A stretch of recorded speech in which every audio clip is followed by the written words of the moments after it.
Scheduled caste என்று அழைக்கப்படக்கூடிய பட்டியலின அல்லது அட்டவணைப்பட்ட மக்களுக்கு 18%,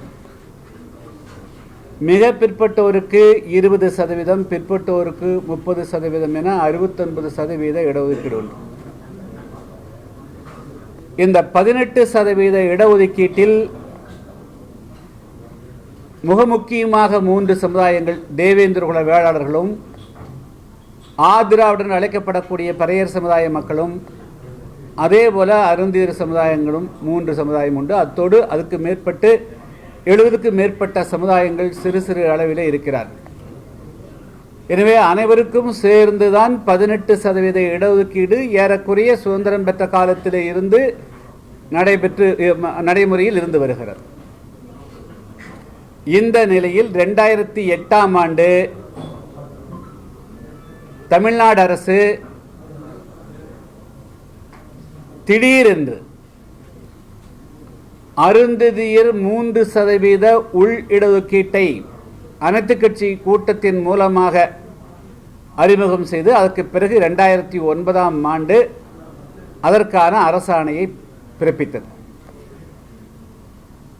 இப்பொழுது இந்த அருந்ததியர் உள் இடஒதுக்கீடு குறித்து கடந்த 14 வருடமாக நான் அதற்கு தொடர்ந்து எதிர்ப்பை தெரிவித்து வருகிறேன்.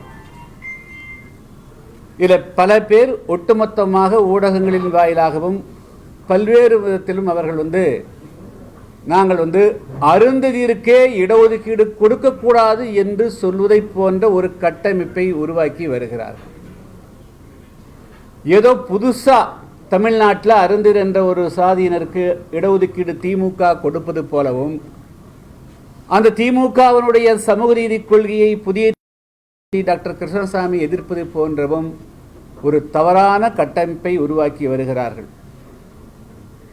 அது முற்றிலும் தவறானது. ஏற்கனவே 18% இடஒதுக்கீட்டுக்குள் இருக்கக்கூடிய அருந்ததியினர் அதற்கான இடஒதுக்கீடுகளை பெற்று வருகிறார்கள். அப்பொழுது எங்கே பிரச்சனை? திடீரென்று 3% இடஒதுக்கீட்டை அருந்ததியருக்கு வழங்க வேண்டிய அவசியம் ஏன் வந்தது? அது யாருக்கும் தெரியாது. ஆனாலும் அவர்களாக ஒரு கருத்தை வெளியே தெரிவித்தார்கள். என்ன? அந்த 18%க்குள் அருந்ததியருக்கு போதுமான அளவிற்கு பங்கீடு இல்லை என்று. சரி, அவர்கள் சொன்ன கருத்தை நாங்கள் அப்படியே ஏற்றுக்கொள்கிறோம். அப்படி என்று சொன்னால் தமிழ்நாட்டில் ஷெட்யூல்டு காஸ்ட் என்று அழைக்கப்படக்கூடிய பட்டியல் பிரிவில் 76 சாதிகள் உள்ளடங்கி இருக்கின்றன. அந்த 76 சாதிகளும் தமிழ்நாட்டுக்குரிய அரசனுடைய துறைகளில் எவ்வளவு பங்கு பெற்றிருக்கிறார்கள் என்பதற்கான ஆதாரமான தரவுகளை ஆய்வு செய்து இந்த அரசு வெளியிட்டிருக்க வேண்டுமா இல்லையா? அவ்வாறு வெளியிடாமல் ஜனார்த்தனன் என்ற நீதிபதியினுடைய தலைமையில் ஒரு 5½ மாதம் இந்த தமிழ்நாடு அரசு ஒரு ஆய்வு செய்ததாக ஒரு அறிக்கையை வெளியிட்டிருக்கிறார்கள். அந்த அறிக்கையில் இதனுடைய ஒரு பக்கத்தை உங்களுக்கு நான் வழங்கியிருக்கிறேன். அதில் முக்கியமாக அவர் தமிழ்நாட்டினுடைய அரசு துறைகள் 56 துறையில் ஒவ்வொரு துறையிலையும் இந்த எஸ்சியில் இருக்கக்கூடிய 76 சாதிகளும் ஒவ்வொருத்தரும் எத்தனை சதவீத இடத்தை பெற்றிருக்கிறார்கள் என்பதுதான் ஆய்வு எடுத்திருக்கணும். அது அவர் கேள்வி கேட்டதில் அதை பாருங்க, நீங்களே படித்து பாருங்க. பேஜ் நம்பர் 180 180 கூட. அதில் இவர் 20 துறைக்கு மேற்பட்ட துறைக்கு எழுதியிருக்கிறார். அதில் 8 துறையிலிருந்து மட்டும்தான் பதில் கொடுத்தாங்களே தவிர, அது பாருங்க நான் கொடுக்குறேன். அந்த பேஜ் நம்பர் 180ங்க, 10.31. கொஞ்சம் தயவு கூர்ந்து கொஞ்சம் முக்கியமான பாயிண்ட்டுங்க, கொஞ்சம் சத்தமெல்லாம் கொஞ்சம் கேளுங்க. Out of 20 state governments, 8 of them alone responded with the final reports. 12 of the state governments did not care to respond. இது நான் கொடுக்கலீங்க. இது எதை அடிப்படை ஆதாரமாக கொண்டு இவர்கள் 3% இடஒதுக்கீடு வழங்கப்பட்டது? அவர்கள் பாவப்பட்ட ஜனங்கள், விளிம்பில் இருக்கக்கூடிய மக்கள் எல்லாம் என்று சித்தரிக்கக்கூடிய திமுக அதனுடைய உதிரிகளாக இருக்கக்கூடியவர்கள் சொல்லக்கூடிய கருத்துக்கள் தமிழ்நாடு அரசாங்கமே போதிய ஆதாரங்களை தராமல், எனவே இன்அடிக்குவேட், அதாவது ஒரு முறையான ஆய்வு திரட்டாம கொடுக்கப்பட்ட ஆய்வினுடைய அடிப்படையில் நீங்கள் அவர்களுக்கு 3% இடஒதுக்கீடு கொடுக்கலாம் என்று முடிவெடுத்தீர்கள். அது எப்படி சரியா இருக்க முடியும்? தமிழ்நாடு அரசாங்கமே நீங்க போதிய எவிடன்ஸ் நீங்க கொடுக்கல. அப்ப யார் இதுல தேவேந்திர வேளாளர் பிஆர் எவ்வளவு இருக்கிறாங்க, அருந்தி இருக்கிறாங்க, புதிரவண்ணன் இருக்கிறாங்க, குறவர் இருக்கிறாங்க, அது 76 சாதிகளுடைய பங்கும் நீங்க சொல்லியிருக்கணுமா இல்லையா? அதுல இன்னொரு சாதி தேவேந்திர வேளாளருக்கும் பறையருக்கும் எவ்வளவு கேப், அருந்திருக்கும் இந்த கம்யூனிட்டிக்கு எவ்வளவு கேப். எனவே அவங்க ஒட்டுமொத்த இடஒதுக்கீட்டில் ஒரு கம்யூனிட்டி 100க்கு 100 வச்சுக்கிறாங்க, ஒரு கம்யூனிட்டி 90%, நாங்கள் 10% தான் வச்சிருக்கிறதுக்கு உண்டான ஆதாரம் எங்கே? இந்திய அரசியல் சாசனத்தினுடைய வழங்கப்பட்ட உரிமையை மாநில அரசு ஏதோ ஒரு காரணத்திற்காக இது போல தவறாக இடஒதுக்கீடு வழங்குறது எப்படி சரியா இருக்க முடியும்? சரி, நீங்க அதையும் கொடுத்தீங்க, ரைட். நான் அந்த 3% இடஒதுக்கீட்டை கூட கொடுத்ததை கூட இந்த 14 வருஷம் இருக்கல. அதை நீங்க தனிச்சு தானே கொடுத்துருக்கணும். அவங்க தேவேந்திர வேளாளர்களோடும் ஆதிராவுடன் அழைக்கப்படக்கூடிய பறைய சமுதாயத்தோடும் போட்டியிட முடியவில்லை. அவர்கள் பின்தங்கியவர்களாக இருக்கிறார்கள். நீங்க சொல்றீங்களே, அவங்களை கொண்டு மீண்டும் உள்ளிடுக்கீடு கொடுத்தா அவங்களால எப்படி போட்டியிட முடியும்? அப்ப நீங்க தனிச்சா தானே கொடுத்துருக்கணும். அவங்களை 3% தனிச்சு தானே கொடுத்துருக்கணும். அதான நியாயமா இருக்க முடியும்.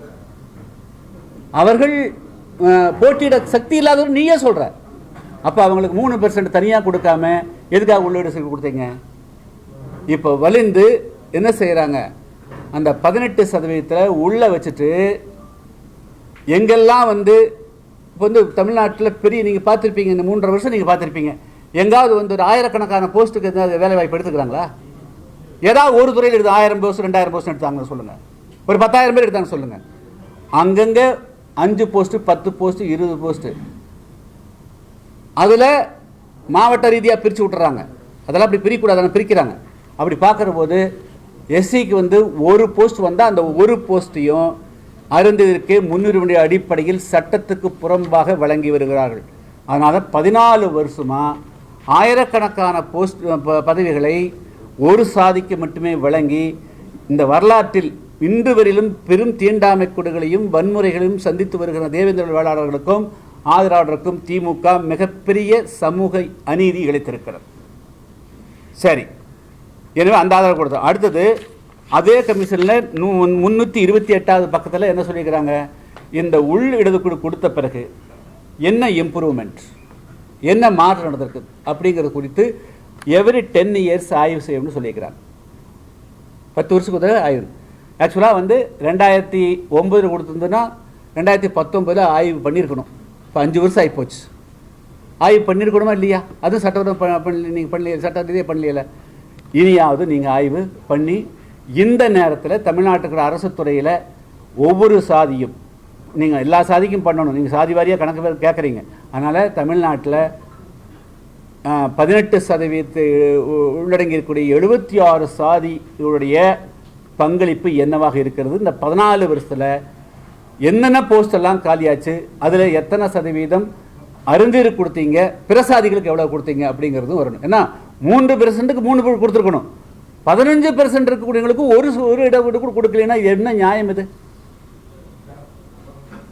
எனவே நாங்கள் இந்த போராட்டத்தை அடுத்த கட்டத்துக்கு நகர்த்திட்டு போகிறதுக்காக இதில் நீதி கிடைக்கிறவர்களோ இப்போ சொல்கிறேன், அருந்ததிற்கு 3% தனியாக கொடுத்துரு, அதுதான் உச்சநீதிமன்றம் சொல்லியிருக்குது. டிவிஷன் பண்ணுறதுக்கு எந்த விதமான தடை இல்லைன்னு சொல்லிட்டாங்க. அதன்படியே நீங்கள் 3% கொடுத்துக்குங்க. ஆனால் இப்போ 10 வருஷம் ஒரு ஆய்வு செய்யணும், மறாய்வு செய்யணும், ரிவ்யூ பண்ணணும். அதை மாநில அரசு செய்யணும். ஒட்டு மொத்தத்தில் இந்த எந்த சமுதாயங்களை ஒற்றுமையாக நிற்கணும், அந்த சமுதாயத்தை பிரிக்கக்கூடாது. ஒற்றுமையாருன்னு நீங்கள் வெளியே மேட்டர் பேசுகிறீங்க.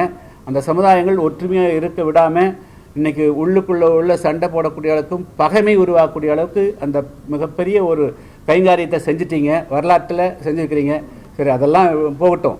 இருந்தாலும் கூட சட்ட ரீதியாக இன்றைக்கு திமுக அரசு அந்த உள்ளிடுக்கிற தனி எடுக்கிறாக கொடுக்காமல் உள்ளிடுக்காக கொடுத்தது வரலாற்று பிழை. அதை சரி செய்யணும். எனவே தான் அடுத்த கட்டமாக இதுக்கு எந்த காரணத்தை கொண்டும் இந்த உள்ளிடுக்கீடு இப்போ இது வந்ததுனால உச்சநீதிமன்றம் தீர்ப்பு கொடுத்துருக்குது.